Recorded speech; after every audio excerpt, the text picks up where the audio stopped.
Assalamualaikum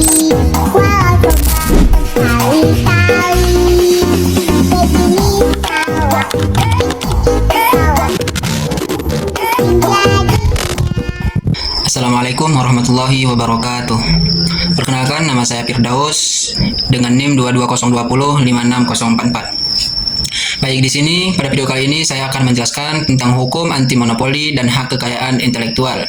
Yang pertama, ada hukum anti monopoli dan hak kekayaan intelektual. Hukum anti monopoli dan hak kekayaan intelektual memiliki tujuan yang terlihat berbeda, namun saling terkait. Hak kekayaan intelektual bertujuan memberikan hak eksklusif kepada pemilik ciptaan untuk melindungi inovasi mereka. Sedangkan hukum anti monopoli berupaya mencegah penyalahgunaan merek di pasaran.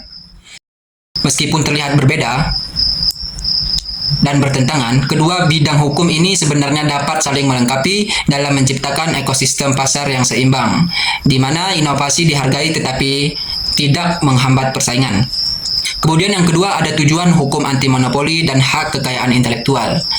Hukum anti monopoli bertujuan untuk melindungi persaingan usaha yang sehat dan mencegah monopoli atau praktek anti persaingan lainnya yang merugikan konsumen. Sementara itu, tujuan utama hak kekayaan intelektual adalah memberikan perlindungan hukum kepada inovator dan kreator untuk memotivasi mereka untuk menciptakan karya-karya baru, memberikan hak eksklusif dalam jangka waktu tertentu.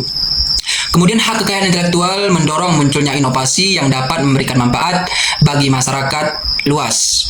Kemudian ada konflik dan titik pertemuan antara hukum anti monopoli dan hak kekayaan intelektual. Hukum anti monopoli dan hak kekayaan intelektual sering saling berhubungan dalam penerapannya. Masalah utama muncul ketika hak eksklusif hak kekayaan intelektual digunakan untuk memonopoli pasar untuk menghambat persaingan. Namun keduanya juga saling melengkapi. Hukum anti monopoli ini berfungsi memastikan agar perlindungan hak kekayaan intelektual tidak disalahgunakan. Yang mana pada akhirnya kedua hukum ini sama-sama bertujuan menciptakan lingkungan yang mendorong inovasi dan persaingan yang sehat dan baik. Kemudian untuk regulasi di negara Indonesia, hubungan hukum anti monopoli dan hak kekayaan intelektual. Di Indonesia sendiri, hubungan antara hukum anti monopoli dan hak kekayaan intelektual diatur dalam beberapa regulasi, seperti Undang-Undang Nomor 5 Tahun 1999, yaitu tentang larangan praktik monopoli dan persaingan usaha tidak sehat, mencakup pengawasan terhadap penyalahgunaan hak eksklusif. Kemudian ada pasal 50H yang memberikan pengecualian bagi hak yang diberikan berdasarkan peraturan HAKI.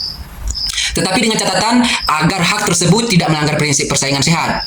Di sisi lain, berbagai undang-undang terkait hak kekayaan intelektual seperti Undang-Undang Paten, Undang-Undang Merek, Undang-Undang Hak Dagang, yaitu mengatur hak eksklusif untuk menciptakan perlindungan inovasi tanpa mengabaikan aspek persaingan usaha yang lain.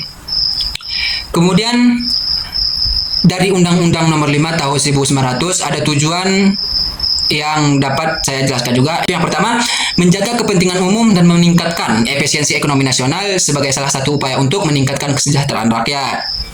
Kemudian yang kedua, mewujudkan iklim usaha yang kondusif melalui pengaturan persaingan usaha yang sehat, sehingga menjamin adanya kepastian kesempatan berusaha yang sama bagi pelaku usaha besar, baik itu pelaku usaha menengah dan usaha pelaku kecil.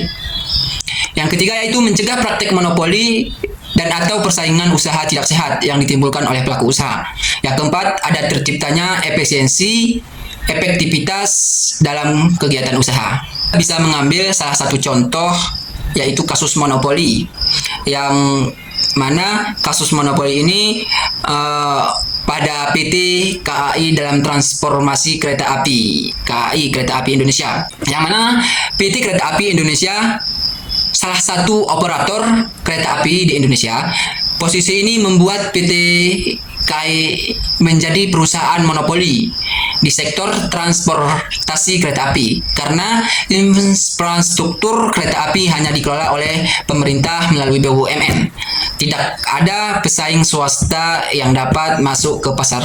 Dari kasus ini bukan ada dampak monopoli. Yang pertama ada keterbatasan pilihan konsumen karena monopoli kereta api ini cuman pemerintah BUMN yang punya, yang mengelola kayak gitu ya. Jadi dampak monopoli dari kasus KAI ini yaitu yang pertama, keterbatasan pilihan konsumen, yaitu penumpang tidak memiliki alternatif transportasi kereta api yang lain sehingga harus menerima harga tiket dan layanan yang ditawarkan oleh PT KAI tersebut.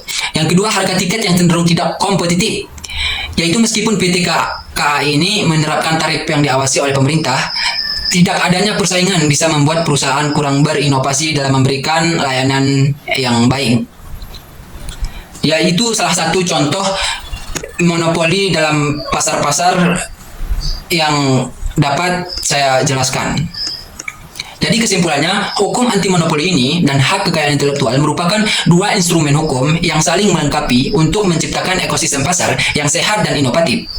Perlindungan terhadap inovasi melakukan melalui hak kekayaan intelektual yang sangat penting, tetapi harus diimbangi dengan pengawasan untuk mencegah penyalahgunaan hak eksklusif yang dapat merugikan persaingan dan regulasi yang baik. Inovasi dapat didorong tanpa mengorbankan prinsip persaingan usaha. Sekian pemaparan materi dari saya, kurang dan lebihnya saya mohon maaf. Wabillahi taufiq wal hidayah. Assalamualaikum warahmatullahi wabarakatuh.